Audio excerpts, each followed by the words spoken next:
time to tune in. Now another Sports Center, it's a movement. That leads me to a question. Did the Rams have their last win of the season? Adrian, you got some thoughts, man? Talk to me.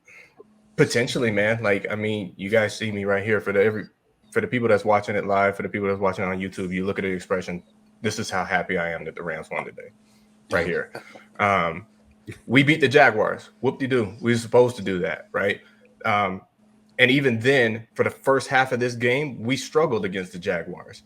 The team that we turned into in the second half is the team that we should have been playing like the entire game. And that's been the problem with this Rams team is this defense not being able to get off the field on third and long situations, being able to stop people on fourth down, being able to, stop the run. And then Matthew Stafford, I don't know what happened to him. I think earlier in the year, he took a bad hit and it messed up all his settings. And then he took a pretty nasty shot this year and it resetted him back to default because as soon as he got that roughing the passer hit, they took that pretty nasty shot, went out, came back in the next set.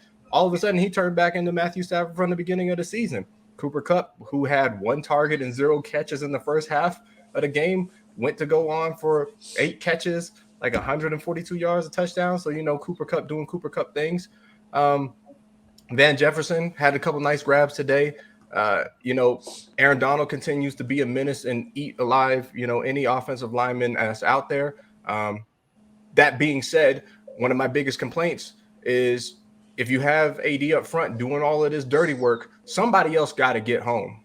And, Greg Gaines, shout out to him. He's really stepping up, in Sebastian Joseph Day's absence.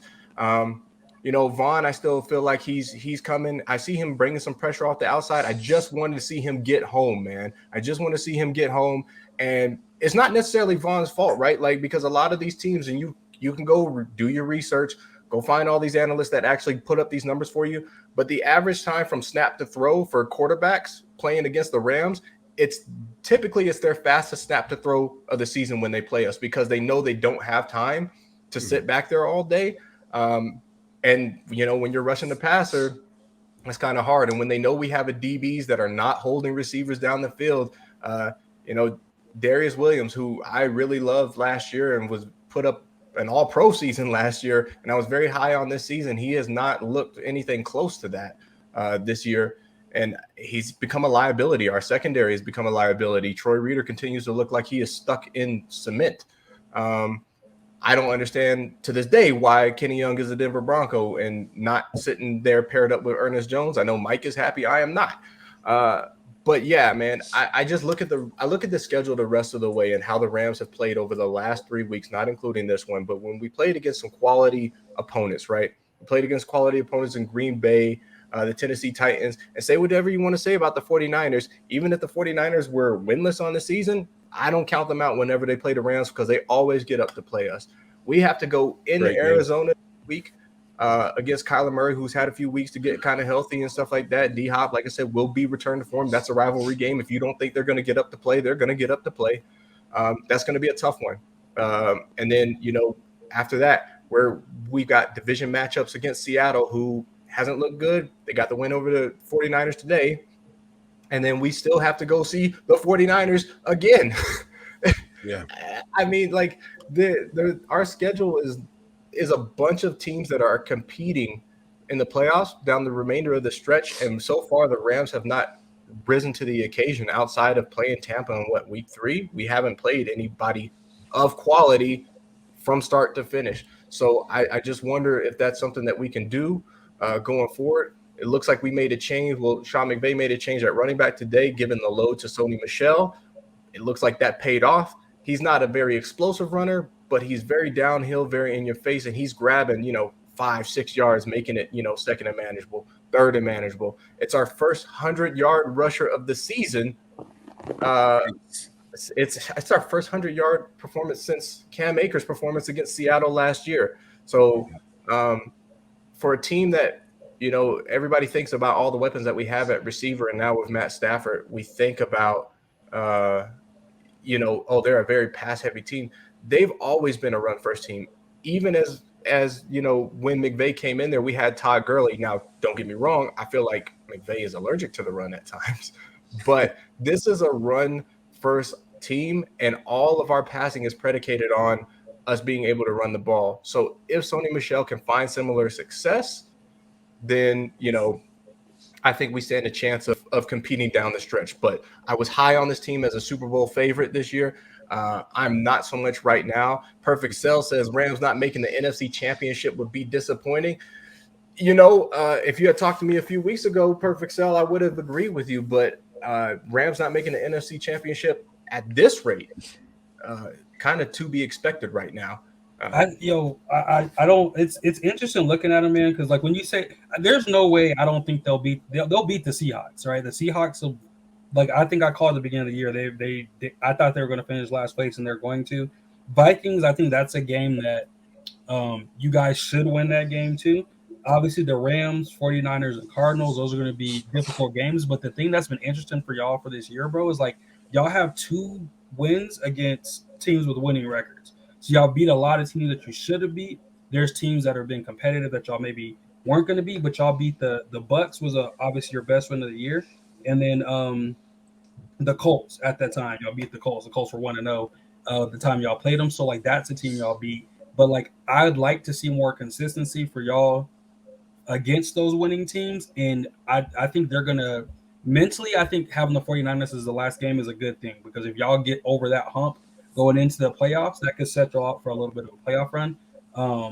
But I think y'all will make the playoffs regardless. Like at this point, I think y'all will make the playoffs for sure because I think you'll pick up at least 2 more wins. That's all you'll need. But I don't know if I'm as confident about y'all making it to the Super Bowl anymore. Yeah, like I said, the goal, if we were talking to Adrian, 5-6 years ago, I would have been happy to just be in the playoffs, to be in the conversation, in January. That's where the measurement was for me.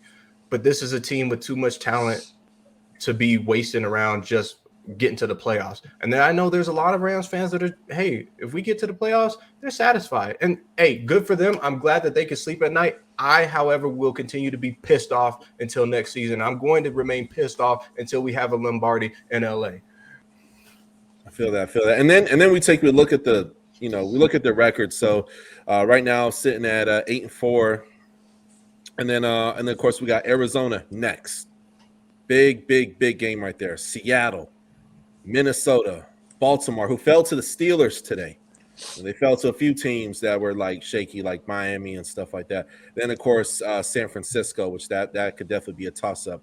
Adrian, if you had to take and give what you think their record is going to be for the remainder of the year, what do you think? If I just over those next games, or final record, over those next games, I think they get one more win, and it kills me to say that, but I think they get one more win, and that win either come against Minnesota or it'll come against Seattle. My money is Minnesota because I don't think Dalvin Cook is going to be back right. We still don't know what's happening with Adam Thielen and how much longer he's going to be gone. So we'll see. There may be some opportunity in Baltimore, but the last time we saw Baltimore, Lamar ran all over us. Now he doesn't have the same offensive line. There's no balance from his backfield, and Adam Schefter, Ian Rappaport just reported that Marlon Humphrey is suspected to have suffered season-ending shoulder injury today. It's undisclosed. They're going to go and confirm it tonight and tomorrow, but Marlon Humphrey is probably also done for the season. So all the things are lining up for the Rams to be able to get this win. But to the people that say, oh, well, you should get the win because you don't have this, that, and the other. Bro, we got beat by a Titans team with no Derrick Henry, with no, no AJ Brown. We got beat by a 49ers team that was depleted with starting linemen and all sorts of other people missing, and we got beat by Green Bay that was missing starting offensive linemen and tackles, and they were missing just a ton of people on defense. So I really don't want to – and a hobbled Aaron Rodgers. I'm going to say that too, a hobbled Aaron Rodgers. So, situations can be ideal. They can be set up for you to do everything. But if you can't go out there and execute, it doesn't matter. I mean, these people were setting the table for us, and we just apparently didn't want to eat.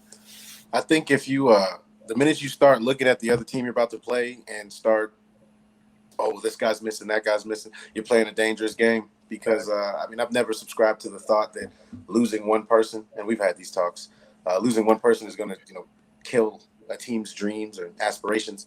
No, these are professional athletes. The guys behind them are also getting paid an absorbent amount of dollars to play football. They're good at their jobs as well. And some of these guys are hungry to take that man's next spot. So if you're over there looking at somebody like, oh, he's not playing, well, we should win this game. Like I said, it's a dangerous game that you should not play. Don't underestimate the next guy up. That's for y'all that don't know, Ike is a glass half full kind of guy. I'm a glass half empty guy because I've never poured myself half a glass of anything. Somebody had to drink that, which means you're emptying it. So it's a bar. I love it. I love it. Well, hey, for those who are taking and watching this, go ahead, as you see on the screen, comment below. Do you agree with Adrian's point? Do you agree with Isaac's point? Maybe you're somewhere in the middle. Let's talk about it. We always interact with all of our fans of Touchdown Nation. I know Rams fans want me to turn in my fandom card right now, and that's fine. You ain't going nowhere, man. No, I got tenure on a lot of y'all, so I don't want to hear it. Some of y'all didn't show up until we came back to LA, so I'm not entertaining it.